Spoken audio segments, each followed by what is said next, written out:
na ba musicien oso ba leki na plateau ngana yo kaka nazo yo kaya en tant que musicien mais en même temps na ozo cours ezaka Jean Goubal ezalaka vieux na biso Félix Oazé quoi et puis na moni le padre so akoti na mbongo akoti na rythme akoti na olandela ye boye ba stream pe ya malonga te parce que ti siko disque d'or ezo wumela siko ngana otuna ya moko boye biloko ngo bolandela kalandela ba kasara batuma toya ezala po ani voilà. Oh, lyrique symphonique, oh, violon et koti, oh, orchestre symphonique, a komi kuna ndengeni. Vous suivez partout dans le monde entier votre chaîne que vous aimez beaucoup, Concepta TV, Autonomie, Vitesse, Wapi, Nandenga Mokete. Là directement, je dis merci beaucoup à Maman Afi Milando, Motemaya, Odas Milando, Oba Rolanda Biso, partout. Donc, on a dit que Bandeko Baza, tellement belle Bandinga, héritier Iboula Mouyakana, Bangonioso. Là directement, je dis aussi merci beaucoup à mon vie, à Drisha Motomètre, Bebazi Beba Tchafouin, Omonengo, pourquoi pas, groupe FG Fan, soutien monde aux abonnés composé un chef Kachiko, l'image de la terre, pourquoi pas Jean-Paul Binda Mastati, Bango Baza vraiment monde entier, Nanenga Moukete, Moutoa, na Posa, Okota na groupe FG Fan, soutien monde, Obenika héritier, Iboula, na Opé son numéro, à Guy Denise, Orozala, vraiment Mobimba. Merci beaucoup à Mokonzamboka, le tout puissant, champion Wadol depuis La Rochelle, pourquoi pas, Nabandegono Soba, Kolandanga, vrai héritier, Iboula, acteur, Rigen, sans peur, homme vrai, pourquoi pas Luda Christ Fila, l'aspect des États-Unis, pourquoi pas Lucas Chiquito, le patron silencieux, Motema Ariana la Chocolino, la douceur. Merci beaucoup à Jofi, c'est papa social. Nous avons Yamen, Motema Yarit, la cadette, nous avons Yamen. Moi, héritier Iboula, par rapport à l'actualité musicale, aujourd'hui, je reçois pour vous Abel Boala, que je le dis directement. Bonjour Abel. Bonjour héritier Iboula Mouyakaya, solo. En tout cas, bonjour Nabatu Touba, on a vu une minute, on a vu que Poto, vous avez très branché dans ma même si tout ça, la raconte déjà bureau. Il y a Madame Fanta Fofana Mobimba na pismino bambo théâtre, il y a Nick Kayenga la monnaie sculpturale. Nazo se racheté pour Mikolo, na bois yo mingité quoi. Violanga pour la machine depuis la Chine déjà big up yango wana Tony Mopao on a bosanité Mopao il y a jeune ça dit que moi on a manqué à Mopao. En tout cas on est ensemble, il n'y a pas de souci quoi. Voilà, merci beaucoup, il n'y a pas de souci. Là directement moi je dis merci beaucoup à groupe présidentiel de Maman Fanta Fofana, Bibiche Oumou, Motema Cédric Makela, pourquoi pas Naomi la japonaise, la perle rare. Naomi la japonaise, voilà. Coach Emmanuel Kalonge, aussitôt dit, aussitôt fait. Maman Madi Wenbo, en tout cas, on a bango tout, donc, ça vraiment mon bimba. Abel Boala, tout ça, on a bandé Koubakolanda, le lobabi, troisième vague. Il y a coronavirus, qui n'ont comme mystique. Au début, moi je ne croyais pas. Maintenant, on a moni balobi troisième vague. Avant la troisième vague, moi-même déjà je sentais que ça devient sérieux. Niveau il y a la grippe. C'est-à-dire que yo mo on a grippé. On a grippé, on a grippé. Voilà. Et puis moi 2, 3, 4, 5, c'est là où je me suis dit que l'euro c'est très sérieux. Alors, tout respecter ma mesure de barrière, cache-nez, lave-main, tout ça. Et ça, bien parce que la santé n'a pas de prix. Voilà. D'accord, toi, on est single, tout le monde a sorti Harmonie. Et ça, on a bien été. Voilà. Album est bimi boé. Après, comme il y a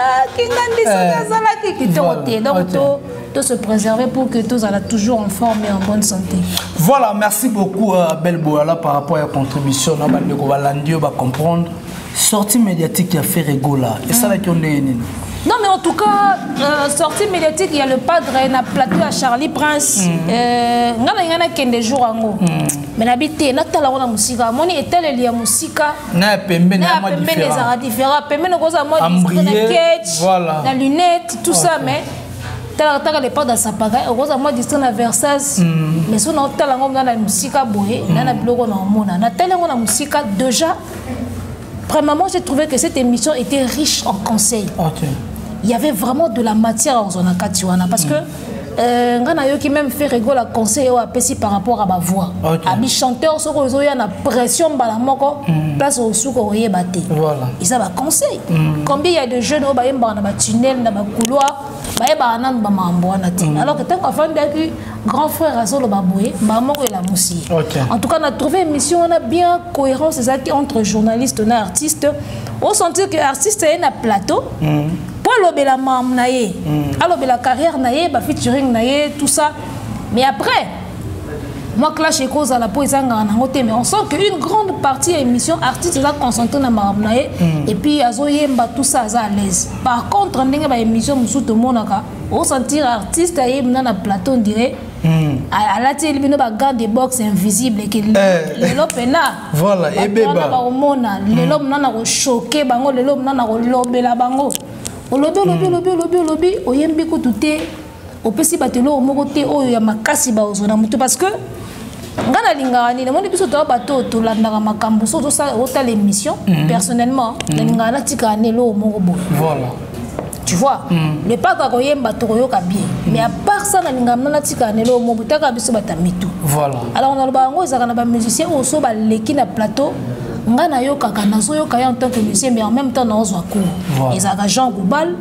ezaka vieux na biso Félix Oazé quoi et puis na moni le padre so à côté na mbongo à côté na rythme voilà on t'a pas sorti médiatiquement responsable voilà pas sorti médiatiquement so ki moto alandi a tous forcément musicien mais na part na yo aux yeux loro moko boy c'est important parce que la sortie médiatique mususu to comment on a awa to le kaka to tcha banka mon boulot à poto leki non voilà. En tout cas bravo à faire rigole je sens que en tout cas tout s'améliorer au fur et à mesure de la sortie médiatique naé à partir déjà ba émission à ça qui na Côte d'Ivoire tout le monde a déjà n'inga s'améliorer voilà donc aye na ngo sous na plateau Charlie Prince et puis j'espère que to kendira n'engwana en tout cas Kitoko. Voilà, en tout cas, Kitoko, là directement, je dis merci beaucoup à Orly Kabadika, Raman Kota, PDG, Mouzi, Ngombe, Bandeko, Touba, Rolanda, Bisokuna, Pontier, Mopajo, Mboka, pourquoi pas Junior Boss Life, l'ami d'enfance de Flash On, plus de 20 ans. En tout cas, Bandeko, Rolanda, Biso, Abel Boala, et ça, là, tu as fait rigoler à Biké, tant que tu as fait featuring, on a 4 niveaux. Et ça, elle va faire rigoler à côté de la jeune à Bango. Bon, je ne pense pas que faire rigoler à côté de la jeune à Bango, toujours, Mutuna carrière au Tosalaka, Aranelo, où il compte plus pour naï. On a surpris notre mon artiste puisque disent que de réseau mais la vie c'est pas notre priorité. Voilà. Na qui surprise yo. Oh, ça des priorités. Et sa priorité na yo lisouté. Voilà. De priorité ce qu'on a mis tout natil la priorité zanine. As on a time ça priorité na zanine. OK. Ah ça priorité zanine. Disque d'or et priorité na oté. OK. Bon to go taper que ba trophée pesa priorité na oté. Pour présenter mission. Voilà. Tout le temps tu nous présentes ça après c'est pas ta priorité. Faire rigoler alors qu'il y a d'autres immeubles pour ninga na mona que pour le padre priorité na ezalaka le bien-être. C'est-à-dire à osala musala ils ont rapporté et puis à assurer bien-être naé, à assurer le bien-être de sa famille. Bito tout est bien immobilier et blague. Voilà. Et puis contact. L'homme n'a pas soga immeuble mon babi kana nenga ba jeka le fa ça ira jabi bula immeuble wana zono. Et s'il n'a pas de rarement internet. Mais oui, non, comme rare. À côté de moi, 3-4 personnes qui ont bien dans 100 camarades à la fin du mois. Et puis, Dubaï part en tu vois, donc le padre, c'est ce qui compte pour lui. Et ça, le bien-être. Et puis, il y a mon anaka. Ok. Et mon anaka. Donc, le padre. Le padre. Bimsa moi $1000 mo boto lexa côté kuna ba nominé yo a piati a pe ça tata muté oh libérez moi somme mo boye to ben de l'autre trophée na a copé ça ti voilà mais so yeli ga les padre immeuble français lui ya mo ezawana et senga ota alors c'est ni voilà wana mnande bo solo là OK parce que wana eza écoute ici to le bete que ba trophée za mabe ba featuring eza mabe OK mais après quand tu le fais, soit avant, soit après, et au mémélonini. Parce que nous, on a vu des featuring. Bah, casser biso matoya, ils nous ont cassé les oreilles. Featuring. Bah, aux États-Unis. Ok. Si vous avez au Hollande de la vie artiste, au monde, on a voir Mokoya Malongati. Ok. Au Hollande de la vie, bah, stream paye à Malongati parce que si vous disque de réseau ou mina. Si vous avez tout, Moko Boy, Bilo, Hollande de la Kassa, Batumatoya, et ça a point ligne. Voilà. Et ça a point ligne. Il y a moi, le pas dans un truc à Talibabi. Immeuble. Ok. Abi immeuble Mbamoko. Voilà. Et puis nous tika la bino na immeuble na. OK, bino tika la kuna immeuble Mbamoko Abel Boala bandeko ba kolanda. Ngana zonga kaka. Lelo faire gola na harmonie, on a même biso na grandeur ni poto moni participation et volontaire. Tu sur les pas d'atteindre comme oui, bon, alors t'es pas côtier. Oui, faire à l'obati à mon émission, attends, comme volontaire, j'espère que hier, ça Didi Lacoste était j'espère que. Ça montre que Aza vraiment Nanzela quoi. Alors, ils ont l'accès à Nanzela. Participation et boaloté na dynastie. Voilà. Moi, je pense que la caravane est en marche. OK. Ce qui n'a pas commis arrêté possibilité aux Zouabatu Nanzela, au Moniki à Koko taper ça la bien, les ananois. Surtout que Yemoko Mutazo conduire caravane wana. Korepêcher boaloté c'est une bonne chose parce que Dieu wana a ma casse na cœur. Voilà. Ana voix moko boé. Et ça la bien sûr écouter nene ba ninga musu na ba cœur. Tu vois, tu es bien ma musique bien te mais ndeka toyo kaka. Voilà. Abi pour ba kenzembo bien te ça ma bien même si ça chanteur te oyeba. Oui. O mari lo mozo déranger na litoi ah oh ça va pas. So mari que lo mozo que bien ça va. Donc moi je pense que bravo et Boalota bienvenue na dynastie et j'espère que ma couleur a bien et au bimawana. Déjà ngaso na lingi na rêver muke na dynastie tout nanga na ozonga wa na ozonga na voyage onino ko sala kaboye j'ai pas minde yo kotsi kanga na soucier oui Mbappé bien sikoyo merci sikoyo talaka attaque show ezaka na remix à voyage wana ma bialo bakota enga na leli mama na le bolingo ya nani bonga kwebisanga yeke yolinga kana yonga ite ozuya Jackie ya Jackie imba vocal nini ngai papa na yose na lelaka papa bakemba ye ozula kose mobembo na mokile sale watele kenge oye na ndiko na biso ajani ya warangia momoni makambo lukie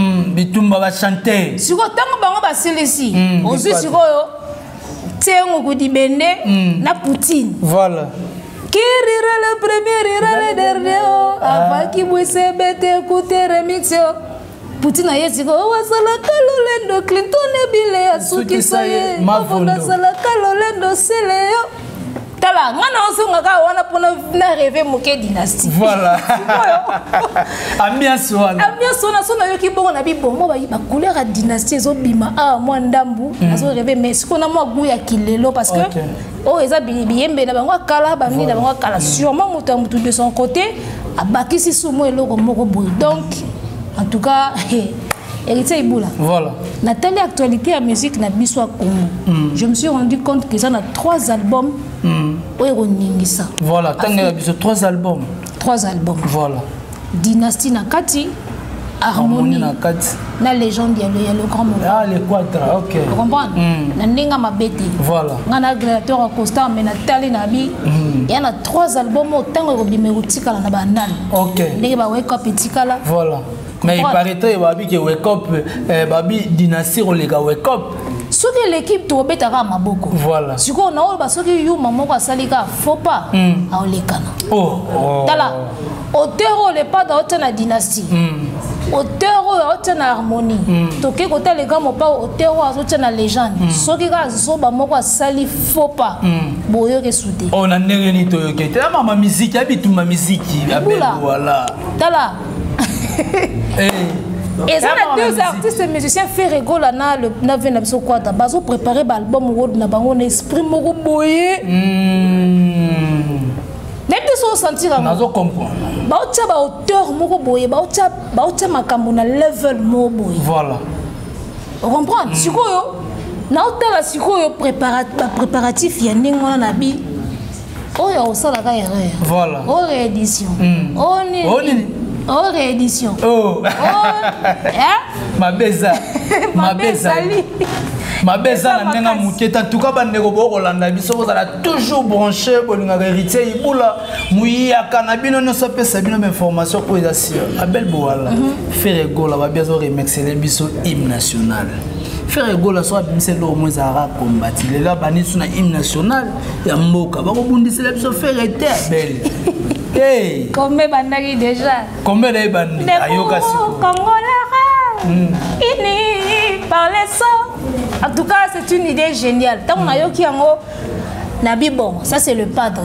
C'est fait rigoler. Il parle pas beaucoup, il se vante pas beaucoup, il se frappe pas beaucoup la poitrine. Mais ça a une réflexion, il y a un sur la fin de la salle de boy. Tout le monde regarde moi. Bolo, bolo, bolo, bolo, bolo. Donc, il y a un linga bola. Il y a un hors pair. Trouble quota. Voilà. Un lyrique symphonique. Un violon et côté. Orchestre symphonique. A comme kuna ndengeni. Voilà. Azo lukani feri. A comme kuna ndengeni. Azo lukani na belle to sur la bande oba. Zanini. Na sur artiste congolais joue à mon clip pour un bali bosabi. A comme kuna ndengeni. Voilà. Tu vois. Okay. Et puis l'idée de remixer les biso hymne national, c'est une très bonne idée parce que depuis que tu as hymne national, na biso tu as un système de unisson. Ok. Na ba orgami.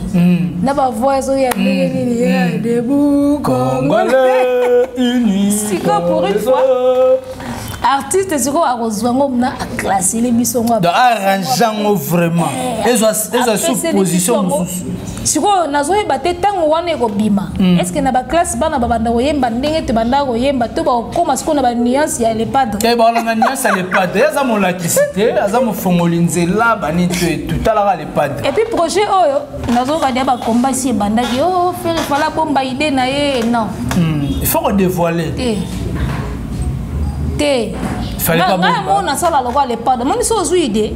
A te bi ko ça là on a moi wana te. Publier na. Bimisa yango. Ba preuve éthique à la na.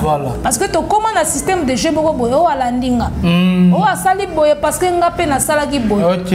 Loba on a no éthique là. Ba preuve na no éthique là. Ato yo réaliser après. Ba to ba ka ke yem ta so ka idée. Voilà.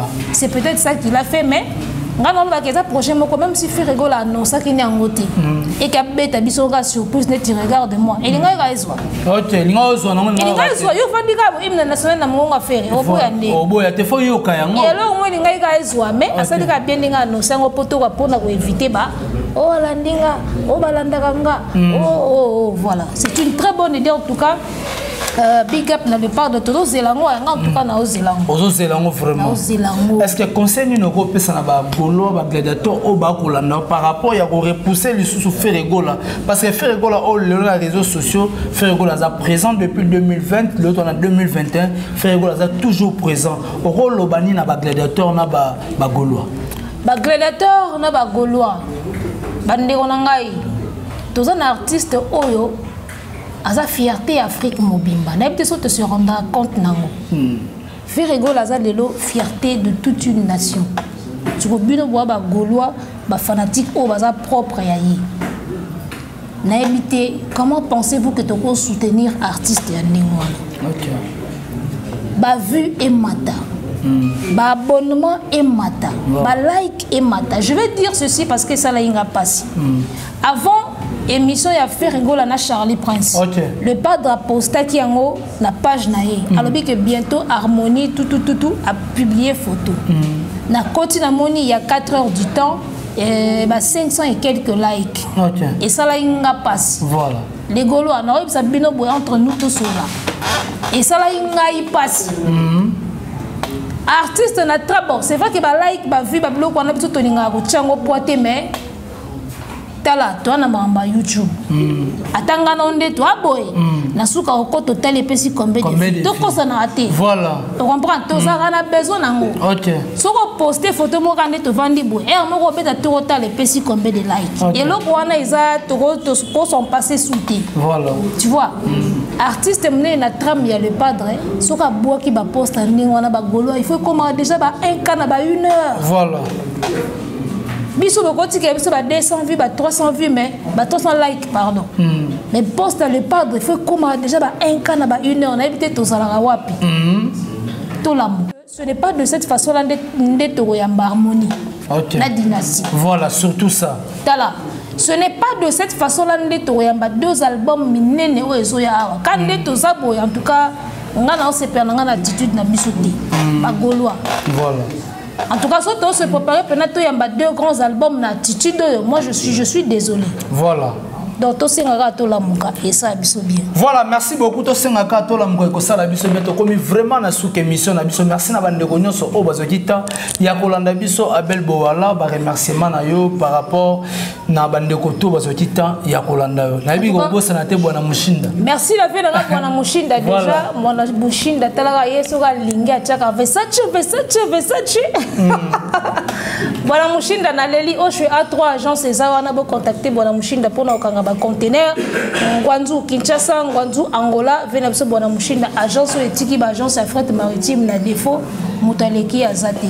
En tout cas bureau mobimba madame Fanta Fofana ba Gaulois tout on est ensemble maman Lanita Bilouni biso tout on est vraiment ensemble ba chroniqueur tout ba le pas de l'internet ba mote na bino so na ba notanga ta musuto lalawa mais tout ala vraiment soudé parce que toi ne le wawe la tinga la moto ne le wawe la tinga. OK, voilà. En tout cas merci beaucoup.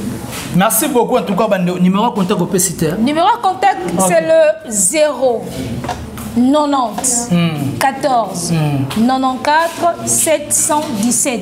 OK. Bon pourtant la TV so qui bientôt zongi moi sima OK. Voilà, merci beaucoup na bande ko nyonso bazoki ta kolanda héritier Ibula Muyaka na bango nyonso. Na moni jemi makesa ko tala nga pour Ben merci beaucoup na groupe FG Fan.